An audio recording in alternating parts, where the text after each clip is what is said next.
ಕೊಬ್ಬರಿ ಎಣ್ಣೆಯೊಳಗೆ ನಾ ಹೇಳಿರುವಂಥ ಒಂದೆರಡು ವಸ್ತುನ ಮಿಕ್ಸ್ ಮಾಡಿ ಹಚ್ಚಿರಿ ಸಾಕು. ವಾರದಲ್ಲಿ ಅಡಿಯಿಂದ ಮುಡಿಯವರೆಗೆ ಬರ್ತಾವೆ. ಅಷ್ಟೊಂದು ಉದ್ದ ಮತ್ತು ದಪ್ಪ ಸಿಲ್ಕಿ ಶೈನಿ ಬರ್ತಾವೆ. ಯಾರಿಗೆ ತಾನೇ ಇಷ್ಟ ಇರಂಗಿಲ್ಲ ರೀ? ಪ್ರತಿಯೊಂದು ಹೆಣ್ಮಕ್ಳಿಗೂ ಒಂದು ಉದ್ದ ಮತ್ತು ದಪ್ಪ ಕೂದಲು ಇರಬೇಕು, ಸಿಲ್ಕಿ ಶೈನಿ ಕೂದಲು ಇರಬೇಕು ಅನ್ನೋ ಪ್ರತಿಯೊಬ್ಬರದು ಆಸೆ ಆಗಿರುತ್ತೆ. ಸೊ ನಮ್ಮ ಕೂದಲು ಏನಾಗ್ಬಿಟ್ಟಿರ್ತಾವಪ್ಪ ಅಂತಂದರೆ ನಡು ಬೋಳಾಗಿರ್ತಾವೆ, ಅಲ್ಲೆಲ್ಲಿ ಕೂದಲು ಹೋಗ್ಬಿಟ್ಟಿರ್ತಾವೆ, ಅಥವಾ ಆಗ್ಬಿಟ್ಟಿರ್ತಾವೆ, ಉದ್ದು ಇರ್ತಾವೆ, ದಪ್ಪ ಇರೋಲ್ಲ. ಸೊ ಅಂಥ ಒಂದು ಎಲ್ಲ ಪ್ರಾಬ್ಲಮಿಗೆ ಇದೊಂದು ಸೊಲ್ಯೂಷನ್ ಅಂತ ಹೇಳ್ಬೋದು ರೀ.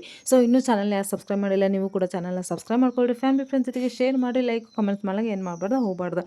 ಇಲ್ಲಿ ನಾನು ತೋರಿಸಿರುವಂಥ ಎಲ್ಲ ಇಂಗ್ರೀಡಿಯೆಂಟ್ಸ ನಿಮ್ಮ ಮನೆಯೊಳಗೆ ಭಾಳ ಈಸಿಯಾಗಿ ಸಿಗ್ತಾವೆ. ಒಂದು ವೇಳೆ ನಿಮಗೆ ತಿಳಿಲಿಲ್ಲಪ್ಪ ಅಂತಂದರೆ ನೀವು ಕಮೆಂಟ್ ಕೂಡ ಮಾಡಬಹುದು. ನಾ ಇಲ್ಲಿ ಮೊದಲೇದಾಗಿ ಬಂದುಬಿಟ್ಟು ಆಮ್ಲ ತೊಗೊಂಡೇನೆ, ಅಂದರೆ ಗುಡ್ಡದ ನೆಲ್ಲಿಕಾಯಿ. ಸೊ ಅವ್ರ ಬಗ್ಗೆ ಎಲ್ಲ ನಾನು ಮುಂದೆ ಹೇಳ್ಕೊತ ಹೋಗ್ತೇನೆ ರೀ. ನಿಮಗೆ ಇಲ್ಲಿ ಫಾಸ್ಟಾಗಿ ಸ್ವಲ್ಪ ವಿಡಿಯೋ ಮಾಡೋ ಸಲುವಾಗಿ ನಾನು ಸ್ವಲ್ಪ ತೋರಿಸೀನಿ. ಸ್ವೀಟ್ ಆ್ಯಂಡ್ ಶಾರ್ಟಾಗಿ ಮಾಡಿ ಸ್ಕಿಪ್ ಮಾಡಿದ್ರೆ ಎಂಡ ತನಕ ನೋಡಿರಿ. ಇದರ ಲಾಂಗ್ ವಿಡಿಯೋ ಲಿಂಕ್ ಕೆಳಗಡೆ ಬರ್ತಾ ಇರ್ತಾ, ನೀವು ಓಪನ್ ಮಾಡಿ ನೋಡ್ಬೋದು. ಅಂದರೆ ನಿಮಗೆ ಗೊತ್ತಾಗುತ್ತೆ ಇದರ ರಿಸಲ್ಟ್ ಎಷ್ಟು ಸೂಪರ್ ಆಗಿದೆ ಅಂತ. Thank you so much. ಜೈ ಹಿಂದ್.